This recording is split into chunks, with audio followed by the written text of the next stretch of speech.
பேசுவதற்கு இந்த வாய்ப்பை நம்முடைய கழகத்தின் நிரந்தர பொதுச் செயலாளர் நேற்று மதுரையிலே சிவகாசியிலே ஒரு எழுச்சி பேருரை ஆட்சி வெற்றி வரலாறு படைத்து நேற்று இரவு நம்முடைய பொதுச் செயலாளரிடத்திலே அண்ணன் நாராயணசாமி அவர்கள் ஆட்சி பெற்றார்கள். இப்போது இவரை எழுத்து நிற்பவர் யார்? திமுகவில் நிற்பவர் யார்?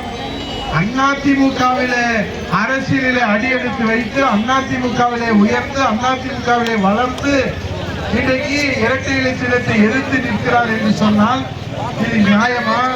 இது தர்மமா? பதவிக்காக நம்மை வளர்த்த பெற்ற தாயை நாம் பலி கொடுப்பதை போல இன்றைக்கு நம்மை வளர்த்து ஆளாக்கி இரட்டை இலை சின்னத்தை எதிர்த்து நிற்கலாமா என்று இந்த உதயகுமார் கேட்கவில்லை. இந்த உசிலம்பட்டியின் வீரம் தெரிந்த மண்ணிலிருந்து இந்த தாய்மார்கள் கேட்கிறார்கள். இது நியாயமா? இது தர்மமா? நீங்கள் நிற்கலாமா என்று கேட்கிறார்.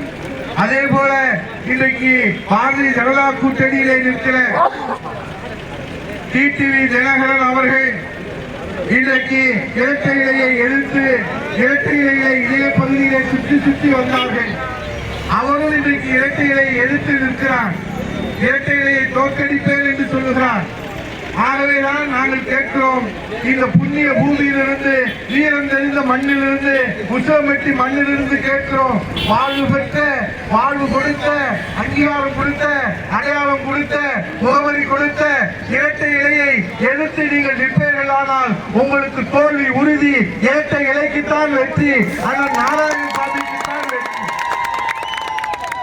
உங்களுக்கு தெரியும், நம்ம மகேந்திரன் அவரை பார்த்தோன்னா உங்களுக்கு என்ன ஞாபகம்? ரெட்டலை தான் ஞாபகம் வரும்.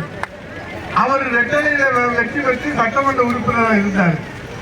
அதுக்கப்புறம் கால சூழ்நிலையில ரெட்டலையை விட்டு வெளியே போய் நிற்கிற போது அங்க பாட்டிமாரு எல்லாரும் சொல்றாங்க, எப்பா மகேந்திரா நல்லா இருக்கியப்பா, கருத்து போயிட்டியப்பா, உடம்பெல்லாம் இழைச்சி போயிட்டியப்பா, உடம்பெல்லாம் பாத்துக்கப்பா, பயப்படாம போ, நீ ஜெயிச்சுவ, நான் ரெட்டலையில போட்டேன் அப்படின்னு. என்னாச்சு? அவரு சொல்லி பார்த்தாரு, நான் ரெட்டலையில இல்லை, நான் ரெட்டலையில இல்லைன்னாரு.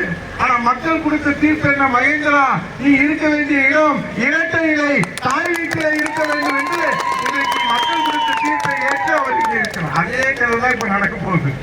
நாராயணசாமி ரெட்டலை கேட்கிறாரு.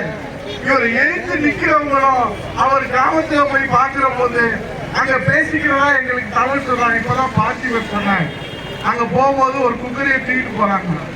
அப்ப அவங்க எல்லாம் கேட்கிறாங்க, ஏன் இந்த தம்பி குக்கரை தூக்கிட்டு போகுது அப்படின்னு. ரெட்டலைக்கு ஓட்டு போட்டா ஒரு குக்கர் இலவசமா தர்றாங்களாம் அப்படின்னு அவங்க சொல்லிட்டு போறாங்க.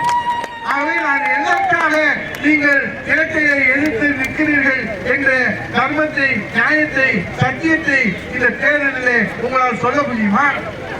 இன்னைக்கு 40 ஆண்டு காலம் உழைத்த ஒரு சாமானிய தொண்டன், ஒரு எளிய தொண்டன், ஒரு விவசாய குடும்பத்தில் பிறந்து வளர்ந்து உங்களுக்காக ஓடோடி வந்து உழைப்பேன் என்று சொல்லி இங்கே வழியில் இருந்திருக்கிறார். ஆகவே உங்களை வணங்கி கேட்டுக் கொள்கிறேன், வாக்களிப்பேன், இரட்டை இலை வெற்றி பெற செய்வேன், இரட்டை இலை என்று சொல்லி இந்த சிறப்பான ஏற்பாட்டுக்கு அண்ணன் உருமாண்டி அவர்களும் மரியாதைக்குரிய முத்துப்பாண்டி அவர்களும்